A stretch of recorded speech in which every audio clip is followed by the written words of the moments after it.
Hello students, today we will study population, environment and development. पर्यावरण, जनसंख्या और विकास। हम इस वीडियो में स्टडी करेंगे कि विकास किस प्रकार से जनसंख्या और एनवायरनमेंट को प्रभावित करता है और पॉपुलेशन और एनवायरनमेंट भी किस टाइप से डेवलपमेंट को प्रभावित करते हैं। दोनों का एक दूसरे पर क्या प्रभाव पड़ता है, इस वीडियो में हम इसका अध्ययन करेंगे। Population, environment and development. जनसंख्या, पर्यावरण और विकास। Development is in general and human development in particular is a complex concept used in social science. Students, development general रूप से और ह्यूमन डेवलपमेंट कॉम्प्लेक्स रूप से, जटिल रूप से सोशल साइंस में प्रयोग होने वाली एक संकल्पना है, एक विचार है। It is complex because for ages it was thought that development is a substantive concept and once it is achieved it will addresses all the socio-cultural and environmental ills of the society। ये complex इसलिए है क्योंकि students ऐसी thought है, ऐसा सोचा जाता है कि यदि हमने डेवलपमेंट को एक बार अचीव कर लेते हैं यानी प्राप्त कर लेते हैं तो हमारी सोशल, कल्चरल या एनवायरमेंटल से रिलेटेड जो भी प्रॉब्लम है सोसाइटी की, उन सब का समाधान हो जाएगा। तो क्या ऐसा हो सकता है डेवलपमेंट होने पर इन समस्याओं का समाधान? नहीं हो सकता स्टूडेंट्स। हमने देखा है कि डेवलपमेंट होने पर ऐसी समस्याएं और भी ज्यादा बढ़ भी जाती हैं। तो लेकिन यहाँ पर यह सोचा जाता है कि डेवलपमेंट के होने पर इन समस्याओं का समाधान अचीव कर लिया जा सकता है, इसलिए इसे कॉम्प्लेक्स कॉन्सेप्ट माना है। तो development has brought insignificant improvement in the quality of life in more than one way, but increasing regional disparities, social inequalities, discrimination, deprivations, displacement of people, abuse of human rights, and undermining human values and environmental degradations have also increased। तो यद्यपि हमने विकास ने मानव जीवन की गुणवत्ता में अनेक प्रकार से महत्वपूर्ण सुधार किए हैं। डेवलपमेंट से हालांकि ह्यूमंस की लाइफ स्टैंडर्ड में इंक्रीज हुआ है, उनकी जीवन के स्तर में सुधार हुआ है, लेकिन स्टूडेंट्स इसके अलावा भी कुछ प्रादेशिक विषमताएं हैं, सामाजिक असमताएं हैं, डिस्क्रिमिनेशन, भेदभाव हैं, वंचनाएं हैं, लोगों का विस्थापन है, माइग्रेशन है, मानवाधिकार, ह्यूमन राइट्स पर आघात है, मानवीय मूल्यों का विनाश है, ह्यूमन वैल्यूज का जो नाश हो रहा है, ये सारे, और हमारे इन्वायरमेंटल का निम्नीकरण भी हो रहा है। ये सभी इस डेवलपमेंट के चलते हुए ही इन सब में बढ़ोतरी हुई है, इंक्रीज हुआ है। तो स्टूडेंट्स, हम देख सकते हैं केवल डेवलपमेंट से हमारी समस्याओं का समाधान ही नहीं होता है, बल्कि ये सारी प्रॉब्लम्स हमारे सामने और ज्यादा क्रिएट होने लगती है डेवलपमेंट की वजह से। Considering the gravity and sensitivity of the issues involved, the UNDP in its Human Development Report 1993 tried to amend some of the implicit biases and prejudices which were entered in the concept of development।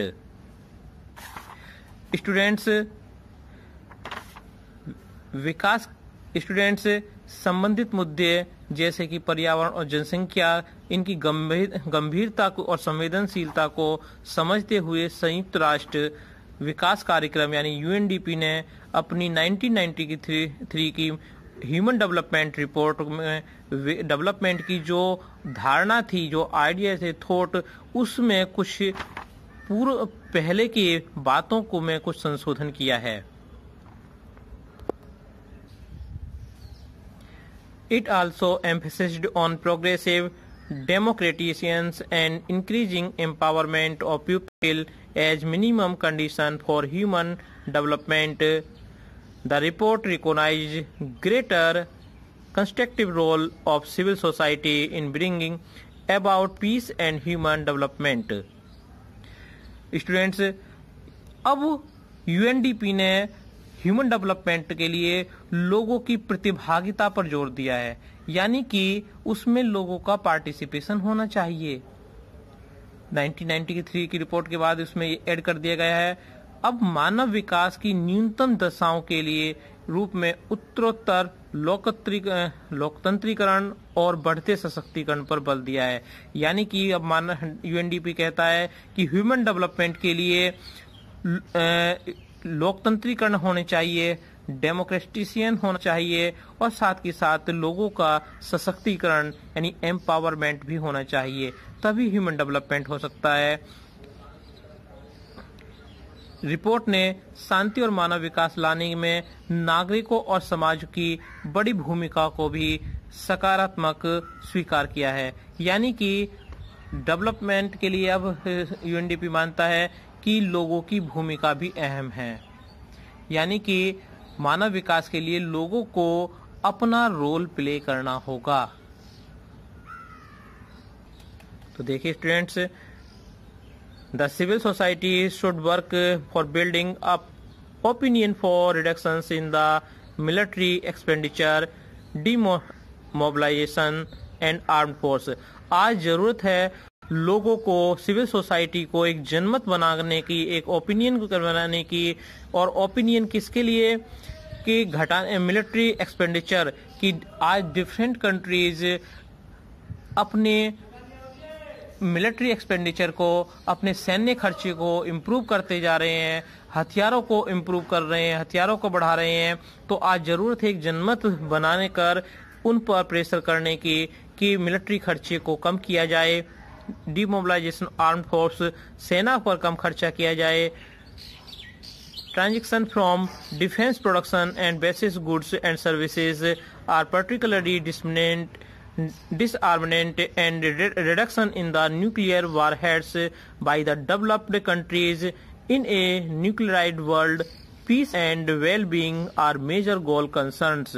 तो जरूरत है नागरिक समाज, लोग विकसित देशों द्वारा जो सेना पर, सैन्य साजो सामान पर खर्चा किया जा रहा है कि उनकी कटौती पर जोर दें, सशस्त्र बलों के प्रयोग पर की कमी करें, प्रतिरक्षा के आधारभूत वस्तुओं और सेवाओं के उत्पादन की और संक्रमण और विशेष रूप से निशस्त्रीकरण और नाभिकीय युद्धों की संख्या को घटाने के लिए जनमत तैयार करें। यानी कि लोगों को ऐसे जनमत तैयार करना चाहिए जिससे हथियारों की होड़ कम हो, युद्धों की जो संभावना है उसको कम किया जा सके। क्योंकि स्टूडेंट्स, युद्ध और हथियारों की होड़ से हमारे पॉपुलेशन और इन्वायरमेंट का विनाश ही होना है।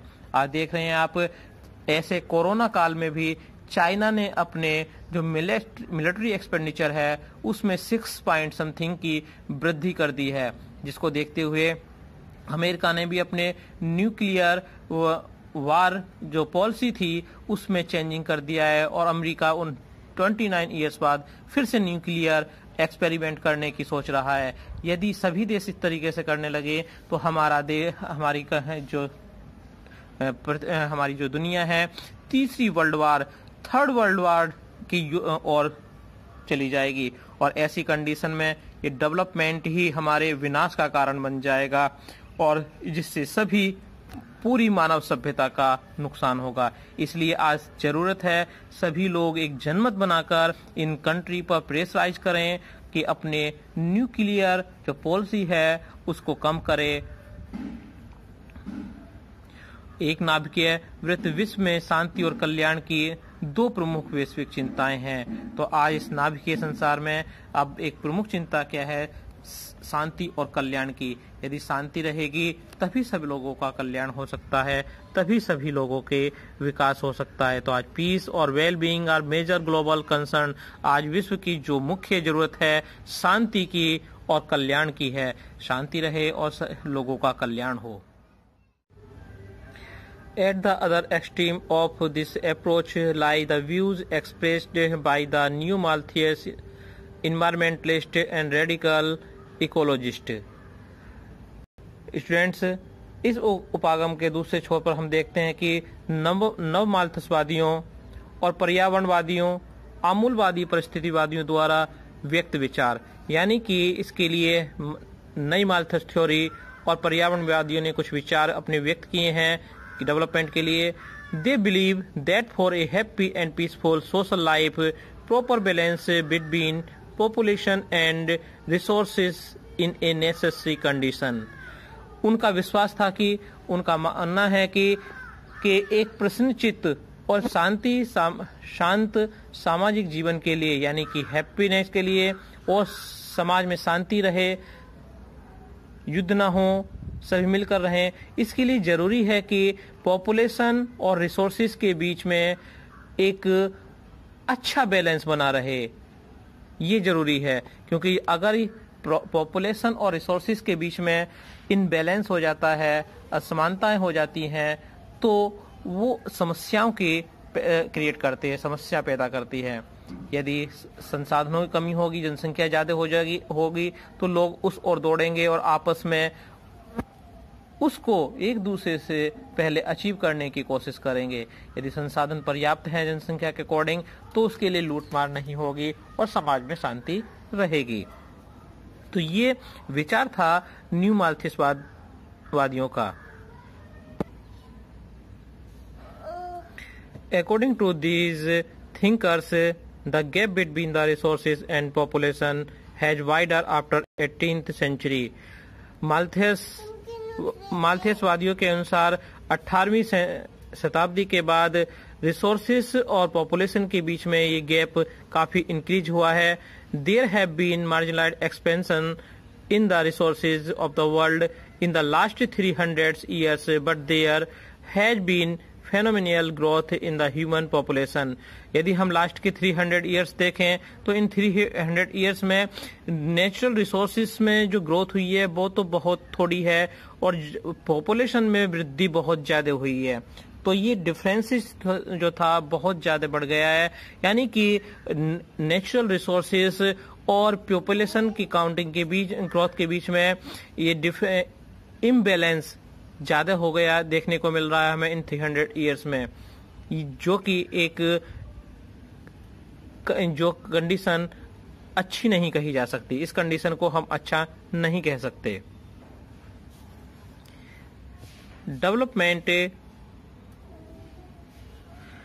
Development has only contributed in increasing the multiple uses of the limited resources of the world, while there has been enormous increase in the demand for these resources. हालांकि डेवलपमेंट ने इन सीमित संसाधनों का बहुत विधि से प्रयोग करना सिखा दिया है, यानी इस डेवलपमेंट के विकास के कारण हम इन संसाधनों का विभिन्न प्रकार से प्रयोग कर सकते हैं, लेकिन फिर भी इन संसाधनों की मांग में बहुत तेजी से वृद्धि हुई है, इनकी डिमांड में हम काफी इंक्रीज देखने को मिलता है।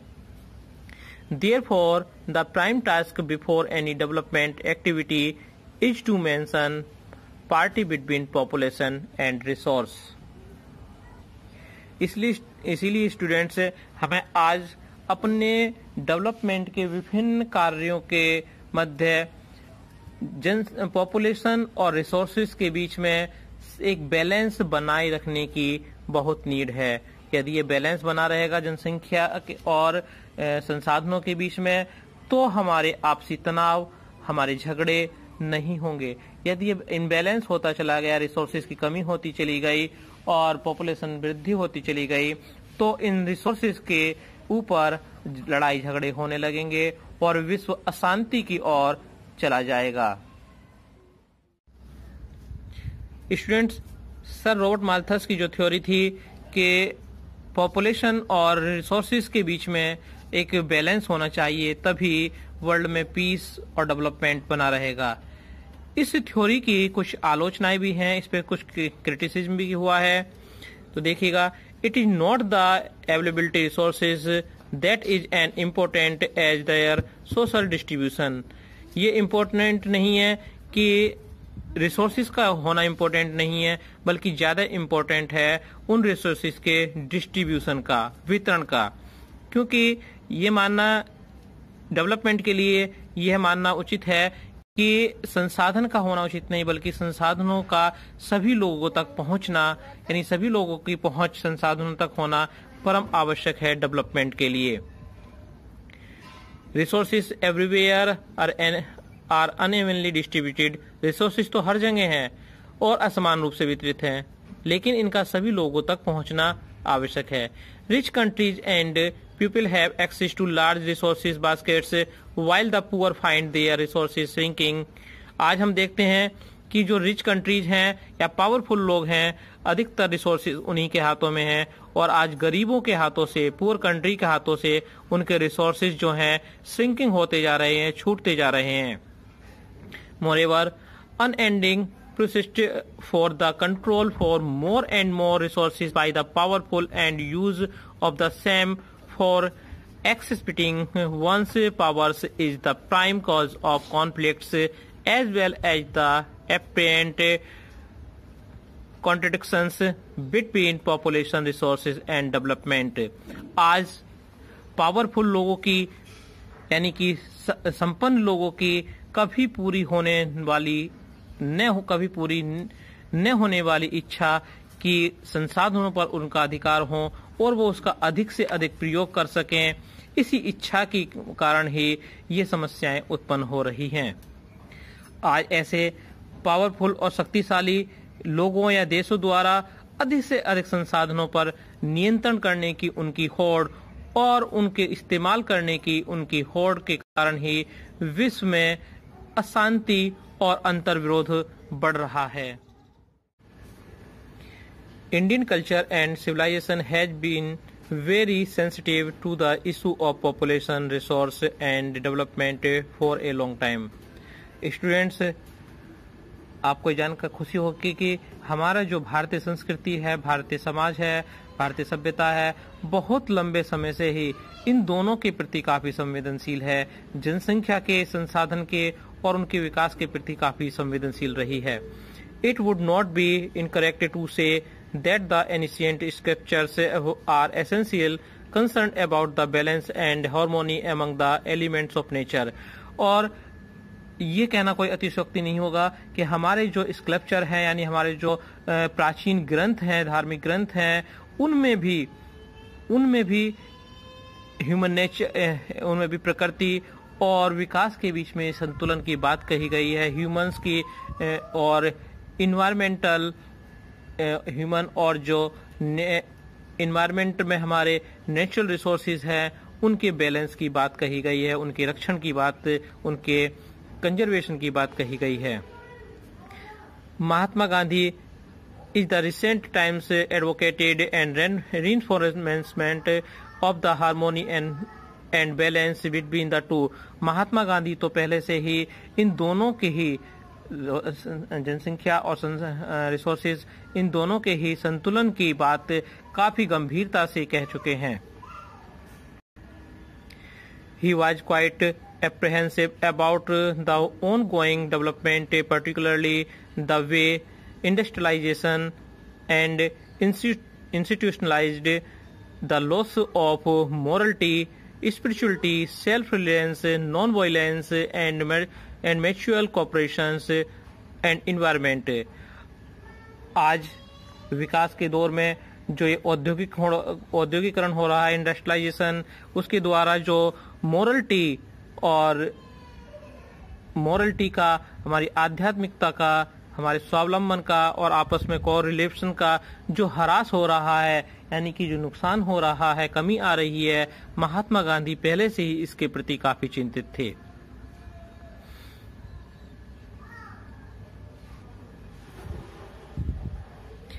In his opinion, austerity for individual trusteeship of social wealth and non-violence are the key of attain higher goals in the life of individual as well as that a nation।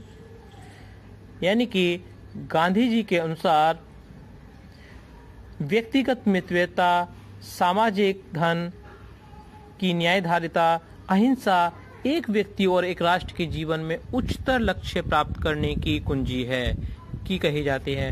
यानी कि गांधी जी का कहना था कि यदि व्यक्ति अहिंसा का पालन करे, सामाजिक धन का सदुपयोग करे, न्याय संगत उपयोग करे, मितव्ययता का पालन करे, तो इससे राष्ट्र के जीवन में राष्ट्र उन्नति को प्राप्त करेगा और व्यक्ति भी अपने जीवन में उन्नति और अपने लक्ष्य को प्राप्त करेगा। अतः ये सारी चीजें उन्नति को प्राप्त करने वाली यानी डेवलपमेंट को प्राप्त करने वाली एक की के रूप में है। गांधी जी के विचार डिफरेंट बुक्स में, डिफरेंट रिपोर्ट्स में लिखे गए हैं। इसमें आपके 1972 में रोम की एक रिपोर्ट पेश की गई थी रोम में, जिसमें लिमिट्स टू ग्रोथ 1972 में इनके विचार लिखे गए। शूमाकर ने अब एक अपनी बुक लिखी थी, शूमाकर की बुक थी स्मॉल ब्यूटीफुल, जो कि 1974 में पब्लिश हुई थी। उसमें गांधी जी के इन विचारों को वरीयता दी गई। इसके अदर ब्रूडलैंड कमीशन रिपोर्ट आई। इस ब्रूडलैंड कमीशन रिपोर्ट में ओवर कॉमन फ्यूचर के नाम से 1987 में जिसमें इन विचारों को प्रमुखता दी गई। इसके अदर जो एजेंडा 21 पास किया गया डिफरेंट कंट्रीज द्वारा ब्राजील के रियो डी जेनेरो शहर में, उस रियो एजेंडा 21 में भी यही सारी बातें ध्वनिमत से पास हुई थी। यानी इन्हीं सब बातों पर जोर दिया गया था कि किस प्रकार से हम अपने इन सब सीमित संसाधनों का इस प्रकार से उपयोग करें कि इसका सभी पूरी मानवता को लाभ मिल सके और इसको हम अपने पर्सनल ग्रीड को, अपने व्यक्तिगत लाभ को छोड़कर विश्व कल्याण के लिए इन संसाधनों का प्रयोग कर सकें। तो स्टूडेंट्स, यदि हम इन सब बातों को फॉलो करते हैं तभी हम ह्यूमन डेवलपमेंट अचीव कर सकते हैं। नहीं तो जो हमारा ह्यूमन डेवलपमेंट हो रहा है वो अस्थायी है। आज ह्यूमन डेवलपमेंट ऐसे ही होता रहा तो विनाश की ओर चला जाएगा, क्योंकि इस ह्यूमन डेवलपमेंट से, ये जो डेवलपमेंट हो रहा है, इससे हमारे इन्वायरमेंट का विनाश तो हो ही रहा है, साथ ही हमारे बीच में कोरिलेशन भी समाप्त होती जा रही है, जिसके परिणाम हमें भविष्य में बहुत गंभीर भुगतने पड़ेंगे। इसलिए हमें बड़े ही संवेदनशील तरीके से ह्यूमन डेवलपमेंट को आगे बढ़ाना चाहिए।